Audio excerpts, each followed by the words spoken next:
Hey, Wemberg World Entertainment, and we're going to take a look in this video at the Klingon Jaden, aka Jaden, because we've found a lot out about this guy, including one of the most incredible things that they've just done for the Klingons. Because when you think of a warrior species, don't you think of like bisexual Klingons? Because that's what they've pretty much introduced in this. Oh yes they did.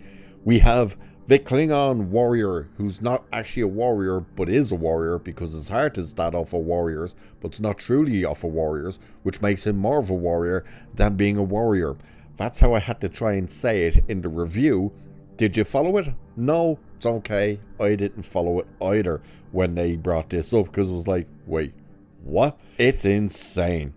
But you want to learn a little bit about Jaden, who he is and where he comes from and whatnot.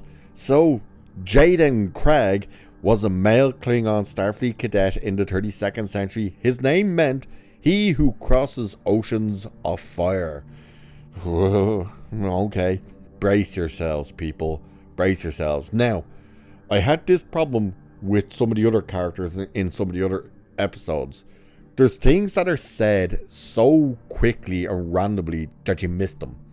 It's also the fact that this show is very hard to follow because you start zoning out because of how boring it is and how dumb it is. And I missed what his brother says to him when they're out in the forest until you see it again and you go, oh wait a minute, how did I miss that?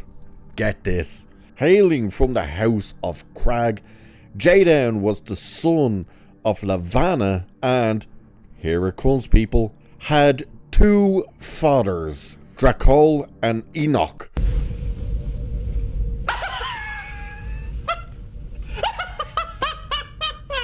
Yes, you've just heard that correctly, people. Jaden has two daddies, because that's what you think of when you think of Klingon houses who fight for battle, glory, honor, to die with their eyes open, to travel their souls to Stovacor, is to have two daddies and a mammy. Are you shitting me?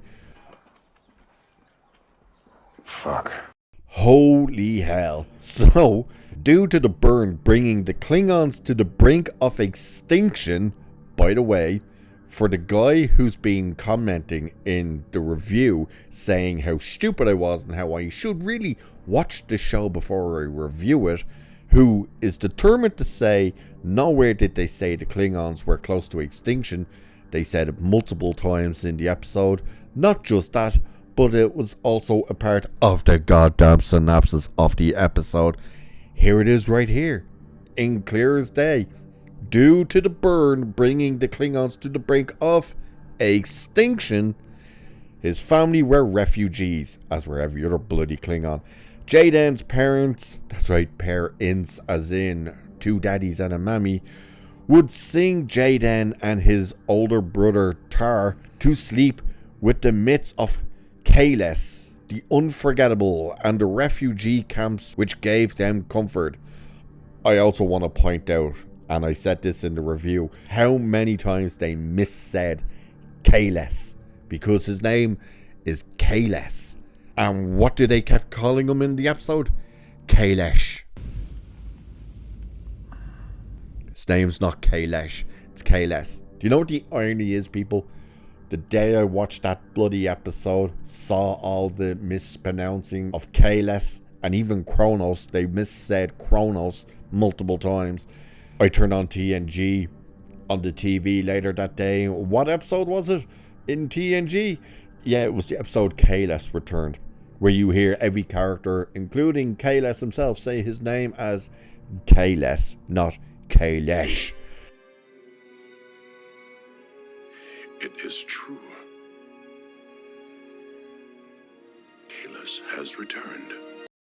So, who is Jaden?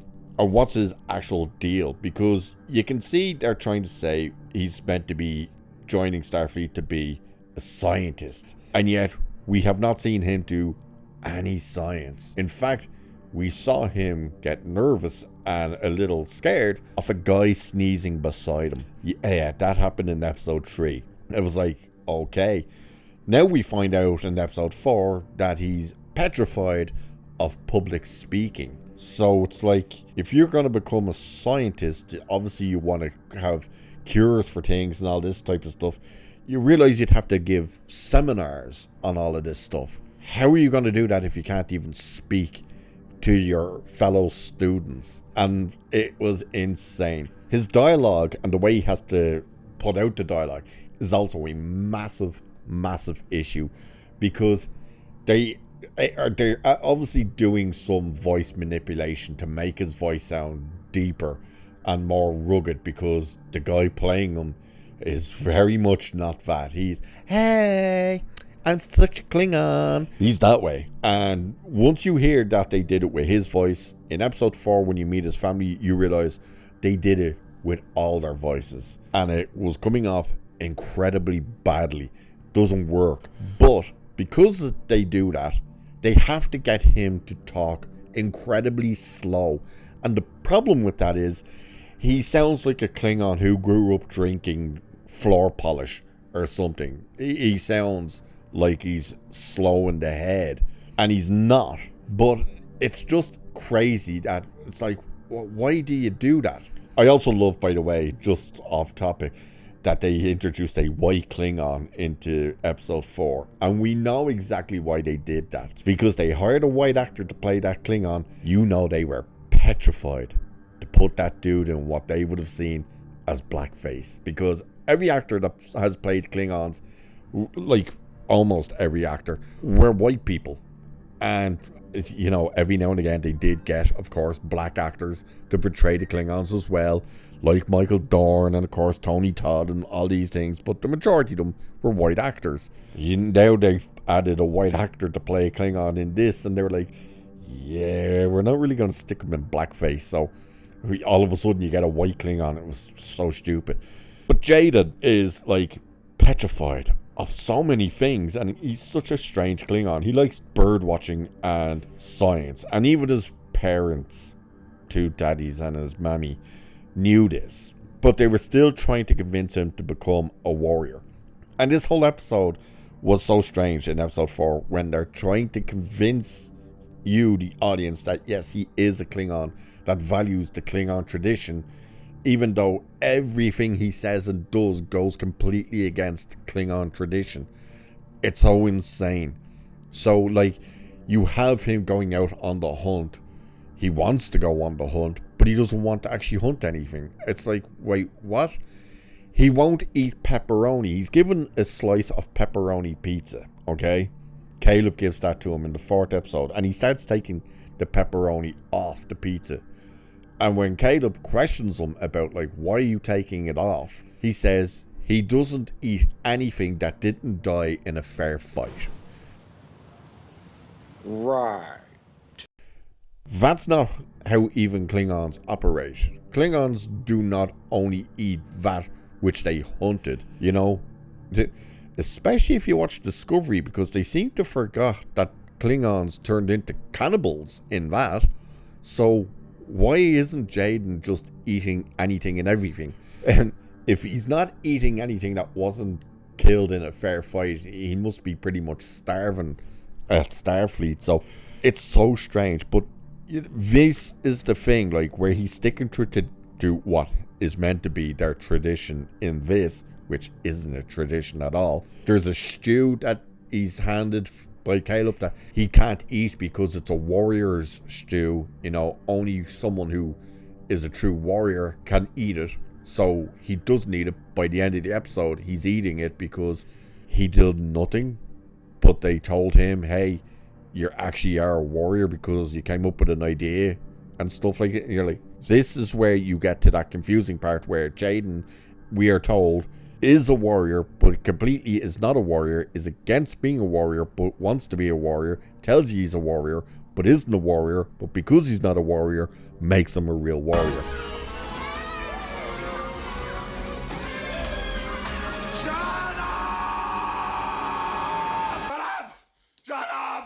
Shut up! Good God, can you keep up? Because I can't. It's insane. So, the hologram is one problem with all the things they've introduced with that thing. The fact that it can walk around here, there, and everywhere without a hollow emitter, even outside. The fact that it's only 4 months old, programmed to be a 17-year-old, but is retarded. Why does it even have to go to Starfleet? Don't know. Jaden's a completely different story. He's a Klingon that's a refugee who's joined Starfleet supposedly against his parents' will, until you find out they actually wanted him to, yet that doesn't add up to everything we'd seen. Then he's there to do science, but we haven't seen him do any science. But he wants Klingon tradition to remain Klingon tradition, although he goes completely against everything Klingon and Klingon tradition. He's such a contradiction of the Klingon people. It makes absolutely no sense with this guy. It's like, well, what are you? Are you a warrior and a hunter? Are you a bird-loving watcher and a scientist? Is your heart pure, or is it battle-ready? What is it? Who exactly are you? And the fact that we just spent an entire episode with this guy and learned pretty much nothing actually about him, except the fact that he wanted to better himself by going to Starfleet, that his family were against, supposedly, but weren't really, even though they abandoned him. By the way, that's a hilarious stereotype they played into there. You know, Klingons being black, and what they do, they give him 2 daddies and they abandon him. Well done, Alex Kurtzman. But it's like, so they left him there to what? So he would actually go and join Starfleet?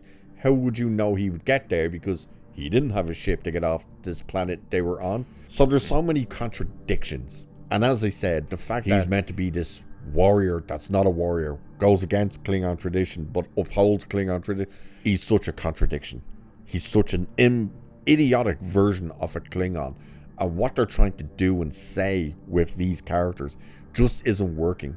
And the problem is, it's the lack of understanding of who Klingons are and what they are, that they're trying to put all of their things of what Klingons are onto this one character, and then you're just confused because you're looking at a character who clearly doesn't know who he's meant to be. And if he doesn't know who he's meant to be, how are we supposed to know who this character is meant to be? Because again, everything he says and does is a contradiction to everything he says and does.